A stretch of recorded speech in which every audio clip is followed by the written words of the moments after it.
right, a very good afternoon to everyone and welcome to Tourism Transformation 2022. You are in Breakout Room 1 and our topic for today is live, virtual and hybrid events. Now, which approach is best? Now, let's just get some of the definitions out of the way so we're all on the same page, okay? Live events are what we traditionally know as face-to-face, physical, in-person events. Virtual events are exactly what is going on right now, where our participants, which is you guys, are calling in online, and this whole session is held virtually, so virtual events. And hybrid events is a happy mix of both, where you have some attendees calling in virtually online, and also some attendees attending your actual event physically. Okay, my name is Tini Tay, and I'm a lecturer with the Diploma in Integrated Events Management, or DIM for short, and I'm going to be your moderator for today. Now, we have a very short 45-minute session today, considering the wealth of knowledge and experience that we have with us in this room. Also, if you have any questions pertaining to this session, please feel free to use the chat function and send your questions to me. Okay, so if you look at the chat function, you can send it to moderator-Tini Tay. Okay, also, this session will be recorded. And one more thing, if you do happen to get logged out, the internet breaks or something, and you try to log in at least 3 times and you're still not able to, my advice is kindly go back to the main session. The link is probably in a confirmation email that's been sent to you. Click on that link and there will be instructions there for you. Okay. Also, I have several screens that I'm working with today. So if you see my eyes darting left and right, I apologize in advance. Okay. So now let's get this party started. I have 3 very experienced speakers with me today. First, we have Mr. Ang Chi Chiang, General Manager of Constellar, previously known as SingXphere Holdings. Chi Chiang and his team are experts at creating that innovative, large-scale innovative events and venue experiences. Chi Chiang, hi, thank you so much for joining us today. Hi, everybody. Really glad to be with you today. Thank you so much, Chi Chiang. All right, next we have Mr. Adam Pipity, who is founder and chief experience officer of Unearthed Productions, an event management company specializing in virtual and hybrid events. Adam firmly believes that you can still create that memorable wow experience even though events have gone online. Welcome, Adam. Thank you so much for joining us today. Hey, no worries, man. Glad to be here. Glad to see so many people in our breakout as well. Yep, I am very happy to. As of now, we have 88 participants, and with Chinese New Year coming up, huara! Okay, anyway, lastly, we have Mr. Vimal Gungadin, founder and CEO of Give Me, an event technology platform known for its smart, intuitive, virtual, and hybrid platforms. Passionate about technology, Vimal is on a quest to help companies conquer the virtual and hybrid event space. Vimal, thank you so much for joining us. Thanks, Tini. Good to be here. Awesome. So thank you so much to our 3 speakers, and thank you for taking your precious time off your very, very busy schedules. Now, let us get this session going. Let's ask Ms. Chi Chiang first, okay, from Constellar, which, by the way, manages award-winning MICE venues, Singapore Expo and Max Atria.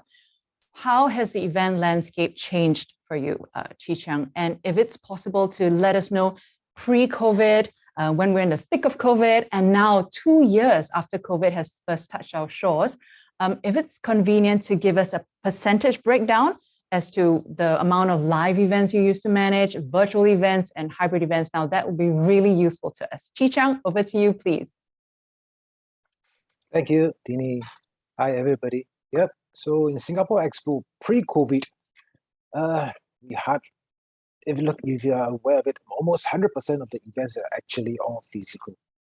You get thousands of people gathering, 20,000 for big exhibition, trade shows, conferences. We hardly had any virtual event at all. But I guess the whole COVID has really disrupted the whole MICE industry. And once COVID hit, when events still had to go on, almost all events has pivoted to virtual. And even for ourselves, we have to start building digital studios. We have to retrain our people to do live recording and manage a virtual event. So from 100% physical, we have pivoted to 100% virtual. But in the last couple of months or even 1 year ago, you're slowly seeing what we call a virtual event coming together. Meaning you have a mix of virtual and physical coming together, and that is what we call a new hybrid experience. We have the next slide, please.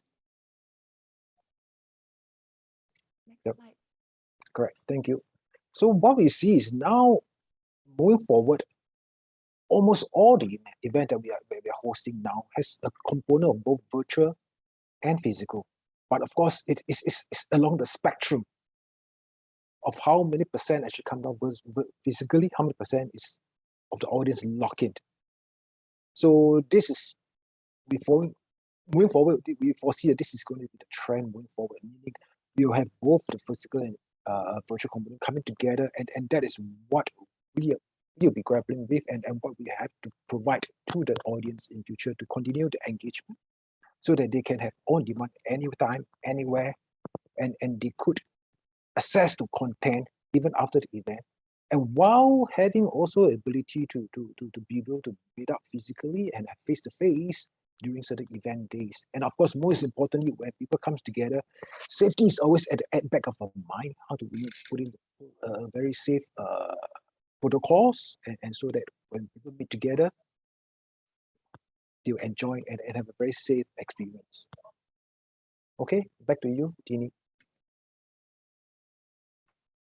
All right, Chi Chang, thank you so much for sharing. And it's wonderful, all the different safety measures that we have in place just so that we can help cope with this situation, because honestly, face-to-face events is something that cannot be replaced. Now, we turn to Adam, because Adam, it's evident, right, that virtual and hybrid events are here to stay. Could you kindly share with us some examples of some events that you have organized for your clients? And this is especially useful for companies that have been used to organizing events face-to-face, but now are keen to go into this whole virtual and hybrid event space.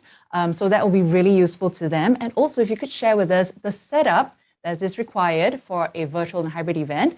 And this is something for people that want to go beyond the normal Microsoft Teams or Zoom calls. Adam, if you could. Thank you. Adam, if you could. Thank you. Sure. Thanks a lot, Tini. So I think one of the things that we realize and why we feel that hybrid and virtual is the way to go, and that's something that we're all exploring these few days, is because we've been so used to just watching a show, right, from our computers and all that. And I think that what we want to do as event organizers, as event practitioners, students, is that we got to think of the event not just as, logistics in place, right? That was events about 2 to 3 years ago. Right, what we want to do right now is to have events kind of conduct itself like a show, right? So you got to make it interesting, you got to put in great content. I hope Vimal will be talking about engagement later on as well, because he's an expert at audience engagement. But what you can see in front of you on the slides, so if you want, you can actually pin the OBS master if you want, so you can actually take a look at the slides, is that how events are changing. And I think that's also somewhere in Chi Chang's massive amounts of halls. He has actually converted quite a number of the halls into fixed studios, like what we did with the hybrid experience. And in these studios is where we actually get to hold this hybrid and virtual events, just like what's happening with this event here today with RP. So what's really exciting about it is that there's a whole new area that we are trying to pick up, in terms of skills in like audio production, video production, and stuff like that. And there's so many benefits to that, because if we can just jump to the next slide, I can show you guys what we have been up to with the Purple Parade. So we always used to think that, the bigger we make it, the better, right? But we are always constrained by space. So with the Purple Parade, the maximum number of people we could bring was maybe, say, 10,000 people, right? And there were so many people that perhaps had a rare disability, or maybe they were not able to be mobile enough to join us at this event, which was meant for them, because this event is actually meant for persons with disabilities. For the first time it went online 2 years ago, it actually attracted 20,000 live viewers. So that was pretty exciting. We saw the opportunities and wow, now we can actually bring the show to much more people, not just people at the event itself, people online, global audience. And I think that's where we're really breaking boundaries right now. So whatever content that the event organizers are putting up, now people can access them from all over the place. Besides the Purple Parade, we also did the PAP Awards and Convention, something which we can see in the next slide. So events like this are pretty important as well, because when you want to deliver a message, a keynote message, and it's really important for the entire Singapore population to kind of tune in, you want to make sure that you've got a very stable streaming platform, as well as the entire gear, which I'll speak about in just a while. So besides that as well, we also have what we call an O2O, online to offline or offline to online, with the Lazada pop-up, which is the next slide. So I feel that this kind of brand activations is what is going to be taking place in a couple of months from now, because now these are starting to be allowed in Singapore. And it's really exciting because you can actually see how people transact from, it's an online platform, but they have an offline presence, and vice versa as well. Even if you come to the pop-up store, you will not be able to buy anything. It's just an offline experience, and then you go back online. So it's very cool when we try to bridge this gap, and I think the whole idea of hybrid and virtual, whether it's for a government conference, whether it's for a concert, or maybe just even brand awareness. So we can see how hybrid and virtual is being applied across the board with every single consumer that wants to connect with their customers or their community. And just a quick sneak peek, I'll show you what it looks like behind a hybrid event. If we can go to the next slide. This is how it looks like with the event. So no longer you have, a nice little area where, the organizer sits in the office and all that kind of stuff.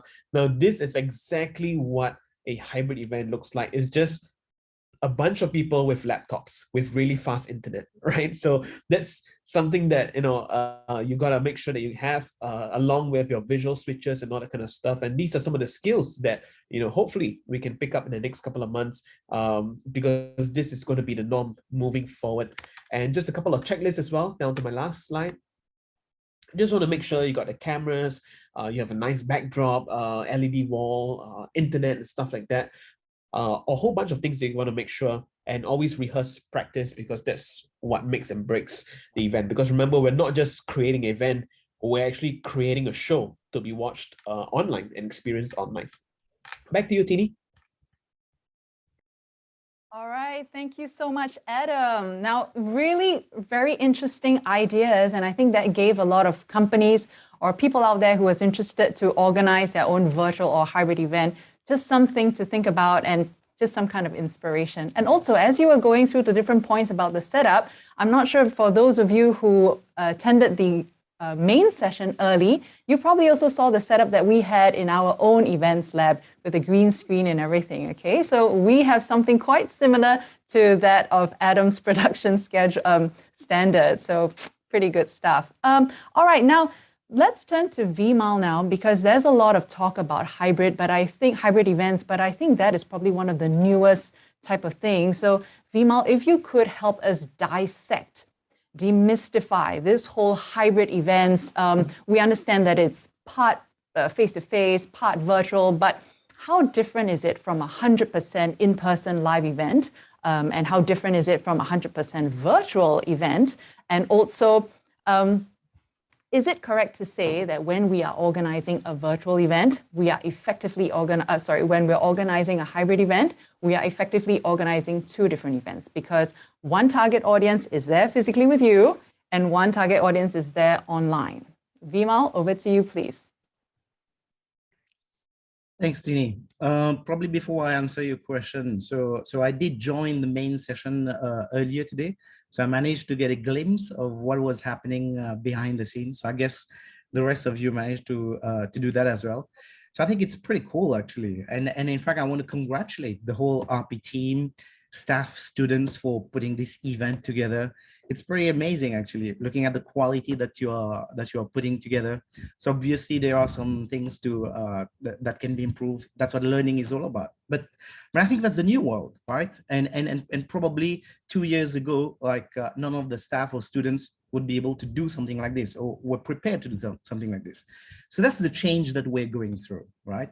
So live events, hybrid events, or they considered two separate events? I think short answer is yes.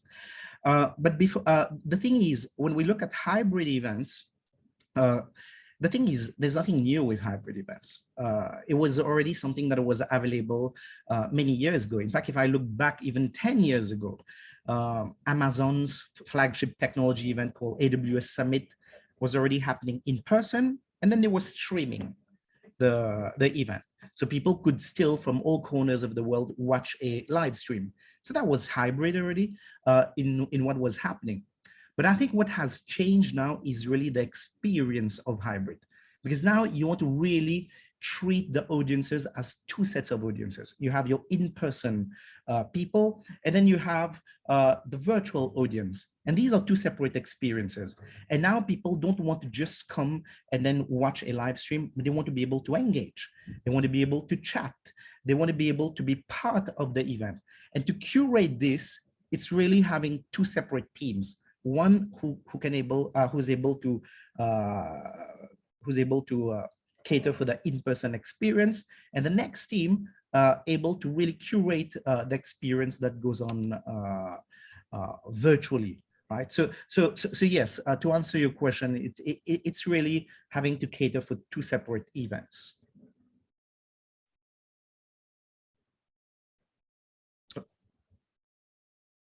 Okay, thank you so much, Vimal. Okay, that's what I thought, because when we organize classes also and it's hybrid, we have to have two sets of lesson plan. Okay, so I'm very glad that that's the same for events. Any advice, Vimal, back to you again, if I could. When should we go 100% in-person live event, 100% virtual, and when should we try to do this hybrid event? Over to you, Vimal. Thank you. Thanks. Good question. I think the thing is, it's not really like whether choosing between hybrid, in-person, virtual. It's really the type of event. So if you look at conducting a meeting, for example, chances of virtual works just fine. Like a 10 people meeting, even 20 people meeting, fully virtual works fine. And I think that's what we're finding these days. But if, let's say, you're doing a conference where you're having international, in today's context, international delegates needing to travel, right? And knowing, like, the reality that things in the travel world, I mean, keeps on changing.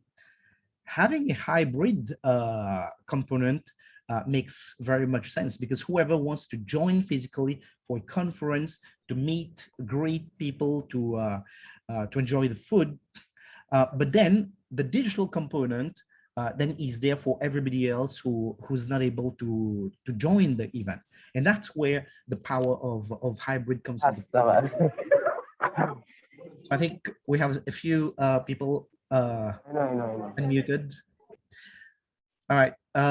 But look, if, let's say, the event is more like a networking event, a buyer-seller, high-profile type of event, where it's about deal making, like what lots of people in the business world will say, nothing beats face-to-face, having lunch with somebody, discussing something over a meal, over a physical in-person event. That's what people look for. So I think for these type of events, then fully in person is probably what makes sense. Yeah. Over to you, Tini. All right, thank you so much, Vimal. May I please request for those who are not speaking to please mute yourselves so that we can hear all this expert advice that the speakers have for us today. Okay, so thank you so much for your cooperation. So Vimal, just going back again, I guess it really depends on, like, just to recap what you mentioned, the objectives of your event, the nature, and that will then determine the kind of format. All right, so thank you so much for sharing, Vimal. Now, Chi Chang, back to you. So there's a lot of talk about how, virtual events cannot replace live events. No, now is your chance. Tell us, what is it about live events that you just cannot replace with a virtual event? What are the advantages of live events over virtual or even hybrid events? Over to you, Chi Chang. Hey, hi, Tini. Yeah. Yeah. I guess, like what Vima just now has alluded to, there are certain type of events which simply people really wanted to have that physical connection, the face-to-face, that ability to look at each other, have the physical handshake, have the physical connection. I guess we are all, in a way, social animals, if I may. And we are so used to meeting up each other and having that connection. So sometimes we having in events where it's physical in nature, what we had is that spontaneous interactions. You don't know who you bump into, and especially when people come together as a group, in a small group, of course. And when you talk to each other, sometimes we will just spark off certain things that we may not be expecting. Unlike now, for example, in this virtual, when I speak, the rest will be listening to, but we lost the ability to interact with each other on real-time basis. I can't really see who am I talking to in a way. We lost that ability to sometimes connect. And I always like to believe for human beings, sometimes verbal interaction, verbal languages only be able to communicate or translate a small percentage of what we actually wanted to mean. There are a lot of other body language, the ability to see each other, ability to sense each other sometimes. It's a big part of that being physically together. For example, if today we have a live panel with Vilma, Adams, and Tina together, then we can actually interact among each other much easier. We can hear each other, we can see each other, and we can see the audience responses sometimes. But now when I'm talking to a camera, we lost quite a bit of that in the virtual environment. And especially after the event sometimes, that ability to gather in small groups over a drinks, or chit-chat, and connect. That is really the power sometimes of a business, that connection, the ability to be able to create a spontaneousness. Yeah. So I get it, something which that's why I think a lot of people still like to have this physical meeting, and of course now supplemented with a virtual connection, be able to reach out to people. Yeah. And that's what I think. Okay, back to you, Tini. All right, thank you so much, Chi Chang. I too am dying. I was dying when we were at the COVID period. We were not able to have live events at all. I mean, this is slowly opening up right now, which is wonderful. And I think you brought up an absolutely great point. As with virtual events, we don't know what the participants are doing. We don't know if they are there, if they are jogging, cooking, ironing. We don't even know if they're listening, right? The computer could just be on. So I guess also a little bit of what is covered is lost because of the platform that is being used. So thank you, Chi Chang. Thank you for covering that. However, Adam, now you get a chance to fight for virtual events. What are some advantages of virtual events? Also, if I could, I'm so curious to know, because for virtual events, there is no venue rental, there's no accommodation required for the speakers, no flight costs, you don't even need to feed the participants.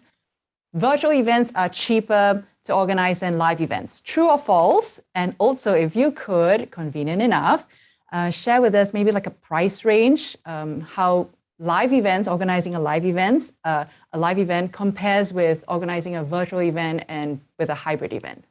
Thank you. Over to you, Adam. Cool. Thanks a lot, Tini, for those questions. Very tough questions, but I'll try to take them one by one. Okay.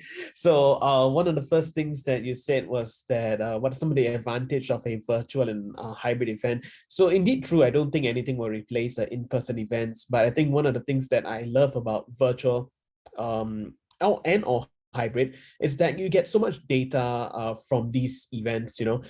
Previously, if you do a in-person event, it's the only possibly, I mean, I'm quite old school traditional kind of guy, right? So how to track attendance, you gotta put somebody there, click. Of course, I'm sure there's somebody that I think Vima has some interesting platforms that can track audience movement and all that kind of stuff. How do you track satisfaction, right? We have to ask everybody to scan a survey, and then we give them a goodie bag and all that kind of stuff. That's for a physical event, which has its pros. But I feel that what's great for hybrid and virtual is that at the end of this Zoom meeting, we can see immediately how many people have logged in. In fact, there are some platforms out there that are so advanced that we can actually see their attentive time. And we can also use this data because everybody has some data attached to them. So how many Singaporeans have tuned in, for how long, interacted with who, for how long, how many business owners are in this meeting room right now, how many students are in this meeting room right now. Those are data that can actually help sell the event a little bit better.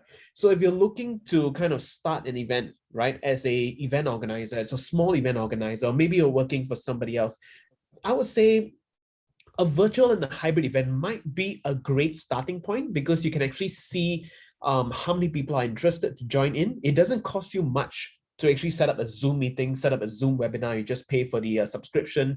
So that gives you a bit of an advantage because there's a very low barrier to entry to try something new, right? And the lead time that's required to set up a virtual and hybrid event is probably, 2 months. As compared to a physical event, you need at least 6 months. You want to call Constella and say, hey, Chi-Chang, is your studio available? He say, no, I got IT fair, I got this and that. It's only available in September, right? Because Constella is always booked for a lot of events. So you want to make sure you got the venue first, then you got to make sure you want to send out invites, book the flights and all that. So for a physical event, you're going to need 6 months of planning, hybrid and virtual. And in fact, if you were to challenge any of the organizers and say, hey, I got an event in 1 month's time, can you make it happen? I'm sure they can, right? Just put on some speakers, put on the cameras and try it out. Now, here's the thing, right? You can always deliver that kind of events at a budget, right? So for example, if let's say you were running something off a platform, you can run a virtual event for as low as, I would say, $5,000-$6,000. You get an MC, you rent the studio. There's so many green screen studios nowadays, whether you build it or you rent it yourself. $5,000-$6,000 can get you a 4-hour kind of virtual event, which is a low barrier to entry, which is great, right? Do a bit of tests, collect some data, who signs up for your event, and then you can tell them, hey, look, we are going hybrid next year. Why don't you buy a ticket that costs $50? And then, hey, by the way, we are going in person in 2024. Why don't you buy a ticket that now costs you $150, right? And that's how you get sponsors, that's how you get tickets. So I feel it's a step by step. Whereas if we're talking about a budget for a physical event, it's definitely going to be at least 50,000 upwards. Now, we've been through about 2 years of COVID already, and we've seen variety of virtual events. Some of them are pretty straightforward, but right now, there's so much talk about metaverse. There's so much talk about MR, mixed reality, augmented reality, and stuff like that. So I've seen personally virtual events costing more than a physical event. And that might be the case because it's not easy to put together content, right? In some of the videos that you saw in the main plenary and all that, you got to get somebody to film it, edit it, put in the subtitles, and just like what you're seeing on your screen right now, these are all graphics that cost some sort of money, right? If it doesn't cost money, it takes effort and time. So I'm starting to see that gap kind of shorten a little bit. But if you're looking at a low barrier to entry, I would say definitely virtual and hybrid would be a very good test bed, especially on a brand new event that has not had any data before. So that's my take on it. Over to you, Tini. Wow, Adam, thank you so much for sharing. And I think you're right with all this metaverse and all these different worlds that we can create. It is very costly. And I think that really is the future of events, isn't it? Let's now go to Vimal. Vimal, it seems that there are lots of advantages of live events that virtual events cannot replace. And there are also tons of advantages of virtual events as well. However, one thing is for sure, the thing about events is the connection, I think, as Chi-Chang mentioned also, the interactivity. Do you have any advice for if we want to go virtual event, but we still want to up the interactivity, connectiveness, and have the participants being very participative? What advice do you have and what can we do? Over to you, Vimal. Thank you. So virtual and in person are really two different types of experiences. Maybe I'll take the virtual world, right? In what happens in the virtual events. In fact, the truth is, Adam pointed that out. There's so much more capabilities, And more importantly, the tracking possibilities is so much more, right? Because, like, for example, to do something which is as simple as doing a poll, right? An engagement activity, to get people to do a poll or to even to raise hand in person is quite hard. But if, let's say, now in a virtual context, everybody is on their screen, is just a click away, is just a tap away. So response rates for something as simple as a poll increases. The next thing is, in a virtual context, you can chat with each other. I think it's disabled for this particular breakout here, but I was in the main session, and then the principal was talking, and you could see the chat, right? So some people commenting about his 80s hairstyle, right? So that's what happens, right? So there's the engagement that happens within, that happens in parallel, and that's the kind of things that you get, which is very unique to virtual experiences. And again, Adam pointed that out. The next type of things is really going beyond, like, for example, even a broadcast quality on Zoom or whatever other platform. Now we're talking about virtual reality, augmented reality. That used to be things that were already there as technologies, but not really being adapted and becoming mainstream. And now with Facebook changing their company name to Meta, which I guess all of you probably would have heard that term metaverse is suddenly something super hot right now, right? And believe it or not, that's a term that was coined 30 years ago, right? So it's been 30 years ago, but now metaverse is really hot. And we have worked on some projects ourselves for corporate companies having 20,000 people logging in, joining in what today we're calling metaverse, in a 3D setting, having an avatar, very much like a game. I think for lots of you on this call here, for those of you on Fortnite and Minecraft, Roblox, whatever else, I think this will be nothing new, right? But guess what? Like your parents, your uncles, people in the working world, in the corporate world, they are finding this pretty cool right now. And I think in so much that there's this big hype in metaverse, I think slowly that's it's going to take time, but that's getting ingrained, and I think that's the kind of interaction that the virtual world provides. And more importantly, I mean, I think just now we were saying it becomes difficult to see what happens. Like, for example, just now I made a joke about the 80s hairstyle, right? But the thing is, like, I don't hear any laugh, right? So from a speaker's experience, obviously it's not the best, right? But yeah, for sure, virtual provides so much more. But I think in person, I think it's not about, like, for example, trying to equate things. There used to be a time 2-3 years ago where everything that was happening in the virtual world, the question was more like, hey, how can we mimic what's happening in the physical world and try to bring that online? And I think now it's kind of the opposite. It's like suddenly there's so much more possibilities virtually, and then some of the things is like, hey, how can we now get in person to become as interactive or as engaging as virtual? And I don't think that's really that should be how we think about, because in person, I mean, simple thing, like you go to an event, like, for example, we're here now all on Zoom. Once this is done, then it's gone, right? Were we to meet face to face, there would have been the food afterwards, right? And then maybe we'll remember the quality of the event, not because of the speakers, but because of the quality of the food, right? And that's very typical, right? Because physical events is really about arousing your 5 senses, right? And I think that's what's really unique about physical. And it's really like about making full use of that. And I think there's one unique thing, we call it by different names, but it's really serendipity. It's really serendipity. Serendipity is really like, you don't plan to meet somebody, you don't plan to talk about something, but it happens. Why? Because during a physical context, you bump with each other at a coffee, after the event, over lunch or whatsoever. And that's how you make friends. That's how you make business connections. That's how you make, you have a good time, as simple as that. That ain't happening in the virtual world.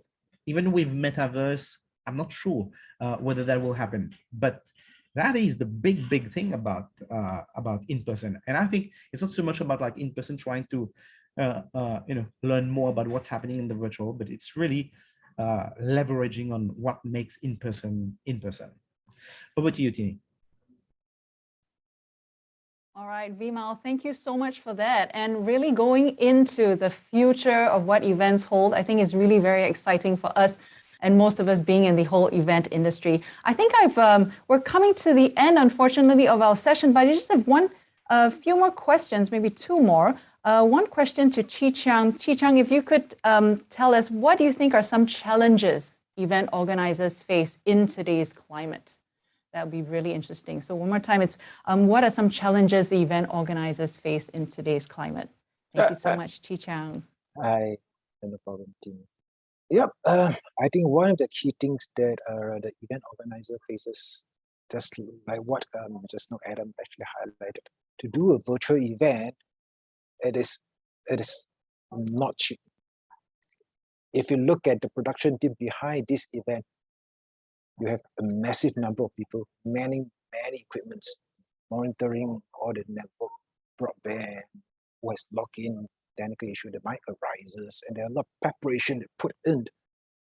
So some of the event organizers we spoke to, actually, they say, hey, I prefer a physical conference. It's much easier to manage rather than having to make sure every speaker log in, they are all properly mic'd up, they know what to do and stuff like that.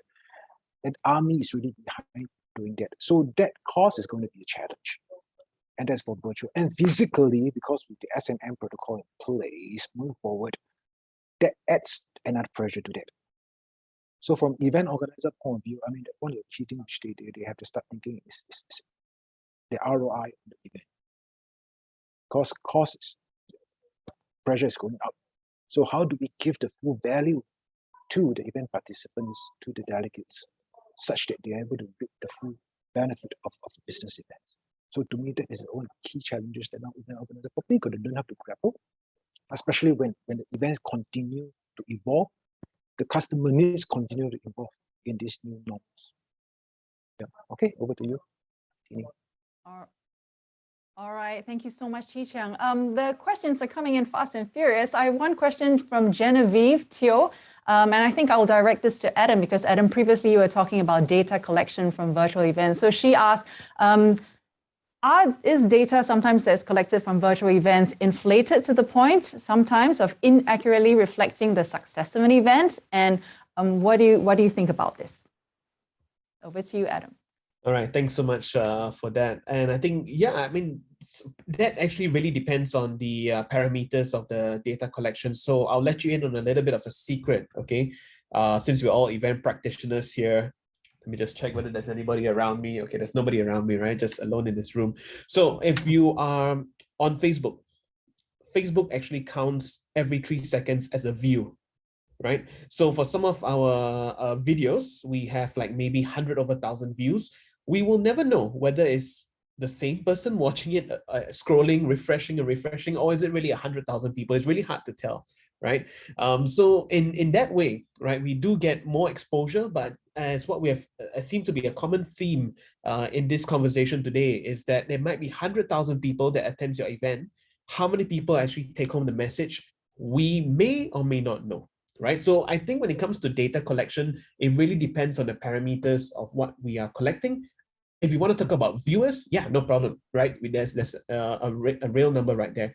But we want to talk about action, right? How many people actually convert to buying the product? How many people actually convert to actually pledging the support for the Purple Parade? I think that's step 2 of how we can convert that, or how you can measure that conversion instead.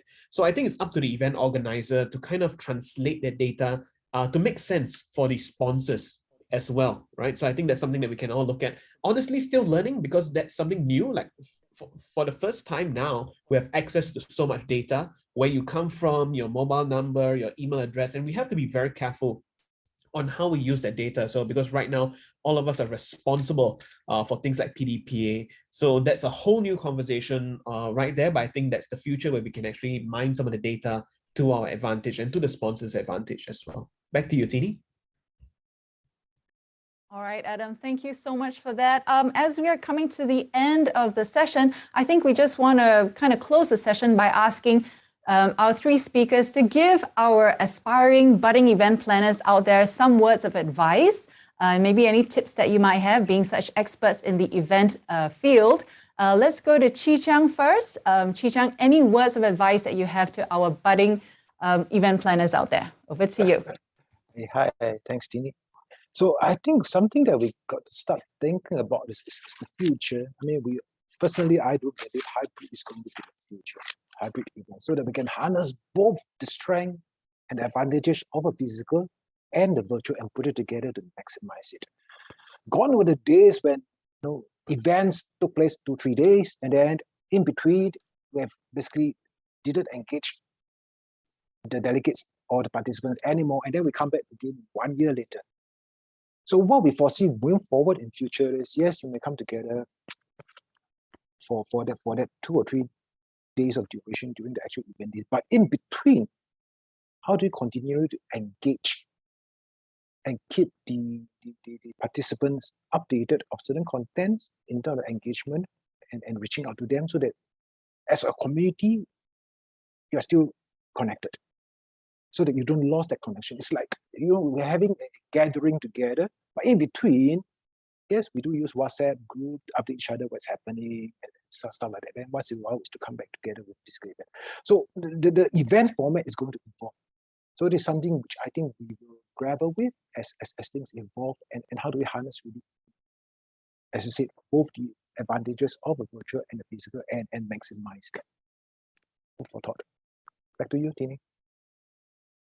All right, Chi Chang, really wise words. Thank you. Now we move to Adam. Any tips and advice for our aspiring event planners out there? Over to you.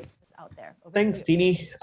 So I think one of the most important things is that because I run a events production agency of about 20 of us, and we're starting to see more people that can do things. I think that's what we need to do. We need to do things, right? So it's no longer just rocking up with a certificate or a diploma. I don't think that's enough, to be honest. I know you guys are going through a very rigorous training, but you have to learn to do something, right? So we're looking for people that come through our doors that can edit videos, right? You don't even need to be a video editor to edit videos, because after today's Zoom recording, if your boss asks you, hey, can you cut this up? And if you can't, then there's a disadvantage, right? So you can go online and learn these things, learn Canva, because when it comes to virtual and hybrid events, there's so much graphics that you can use. You don't need Photoshop anymore. And we are really cutting down that value chain, because you don't need to hire one person for everything. Be that multi-doer person, be that creator, because when you have these skills, these real hard skills, when you join the workforce, you're going to be a very hot property. It's no longer, oh, I have this particular learning certificate or diploma, but if you can tell your employer, I can edit some videos, basic editing of videos, I can edit some photos, I can run a Zoom meeting, I know Teams, that's going to be a big sell. And I think that's the future for event practitioners, is that you have to start to create and do something, not just send some emails here and there. So that's my advice to anybody that's listening right now. Back to you, T. All right, Adam, wise words as well. Thank you so much for that. And lastly, Vimal, if you could give us some tips and advice as well. Over to you, Vimal. Thanks. That's probably a little bit of a cliche here. You probably hear that you are the future, but you know what? I think this is your time, right? For those of you studying right now, graduating pretty soon in a couple of years, probably, I think this is your time. If you look at the context of what's happening, there have been tremendous changes, tremendous disruptions that has happened within many industries, tourism, of course, right? We've been speaking very much about events here. And the truth is, out there, lots of practitioners are facing challenges, understanding what's really happening, how to do this, how to do that. And I think Adam is pointing out like tools like Canva. You're not going to learn that at school, right? And lots of people who are practicing today is like they probably don't want to get on board with that. There's terms like, for example, metaverse that we're using. But you know what? With things that you would doing, that your parents were telling you, you've been wasting your time playing games and all that. This is an asset now. Right, suddenly, so that world has changed, right? This is your time. Like, I'll give you some personal experience in our own company. So we're a tech company. So what we do at GiveMe is we build platforms. So we have our own virtual platform. So much so that over the past couple of years, there have been lots of changes, lots of new things that we've been rolling out. And for our clients, we had to train them. It was a slow process to train them, getting them used to do new things. And at the same time, what has been happening, we've been recruiting a lot over the past 2 years. We've had lots of interns from polys, right? And guess what? Lots of the students, lots of the interns that we've been having coming in from polys, they hated going through trainings, right? Sit down, go through this video, learn that. But just getting the tools, the digital tools in hands, then crafting unique digital experiences, that was fantastic to see.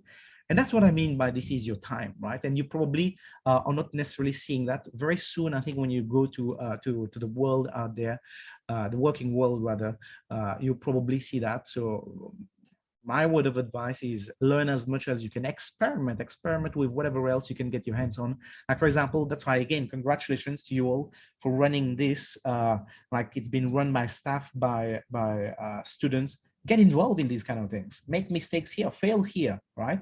Because you will learn only out of these failures that you have. Over to you, Tini. All right, Vimal, thank you so much. And thank you to all our 3 speakers, Mr. Ang Chi Chiang from Constellar, Mr. Adam Pipari from Unearth Productions, and Mr. Vimal Gungadin from Give Me. We have learned so much from you. I have learned so much from you. And whether or not live, virtual, or hybrid events, which approach is best, I think we have learned so much about the different platforms, how to engage the audience, and really choosing the format depends on the objectives, the target audience, and the circumstances as well. The link for the main session is going to be posted in our chat. So please click on that to go back to the main session, okay? Because we have lots of exciting Kahoot games with lots of prizes to be won, as well as our closing address. And I just have a few more seconds with you. So can I just end off with a joke? Okay. All right, so be it whatever format, right? If it's live, hybrid, or virtual, if we want to organize a space event, what must we do? If we want to organize a space event, what must we do? And so please feel free to key in your questions. I think I have a few seconds more. Okay, no time, never mind. You know what we need to do? We need to plan it. Get it? Space, planet, space? No? Not good? I'll go home now. All right, thank you very much, guys, and see you in the main chat. Bye. Thank you for joining us today.